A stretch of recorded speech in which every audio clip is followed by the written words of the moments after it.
দক্ষিণ লিমার একটি সৈকতে পেরুর একদল ওঝা তাদের বার্ষিক নববর্ষের আচার অনুষ্ঠান পালন করতে সমবেত হন। 2026 সালের জন্য করা তাদের ভবিষ্যৎবাণীতে ভেনেজুয়েলার প্রেসিডেন্ট নিকোলাস মাদুরোর পতন এবং মার্কিন প্রেসিডেন্ট ডোনাল্ড ট্রাম্পের গুরুতর অসুস্থতার কথা উল্লেখ করা হয়েছে। গত 29 ডিসেম্বর ওঝারা তাদের এই আচার অনুষ্ঠানের মাধ্যমে দুই দেশের দ্বিপক্ষীয় সম্পর্কের ভবিষ্যৎ ও বিশ্ব রাজনীতির নানা পরিবর্তনের ইঙ্গিত দেন।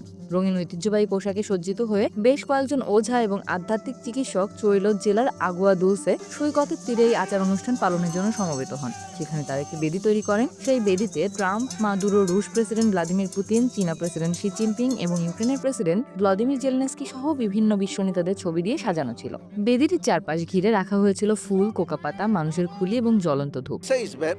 2026 সালে আমরা নিকোলাস মাদুরোকে পরাজিত হতে দেখছি। ট্রাম্প অসুস্থ হয়ে পড়বেন আর ইউক্রেন যুদ্ধ থামবে। এ সময় ওঝারা প্রেসিডেন্ট ট্রাম্পের পোস্টারের সামনে ফুল নেড়ে ভবিষ্যৎবাণী করেন যে 2026 সালে ট্রাম্প গুরুতর অসুস্থ হয়ে পড়বেন। তবে কিছুটা ইতিবাচক সুর শোনা যায় ইউক্রেন রাশিয়া যুদ্ধ নিয়ে। এক ওঝা জানান 2026 সালে এই সংঘাতের অবসান ঘটবে। প্রতি বছর ডিসেম্বরের শেষে আয়োজিত এই অনুষ্ঠানে পেরুর অভ্যন্তরীণ রাজনীতির পূর্বাভাসও দেওয়া হয়। তারা ভবিষ্যৎবাণী করেন যে 2026 সালে বিরোধী দলীয় নেত্রী কেইকো ফুজিদোরি প্রেসিডেন্ট হবেন।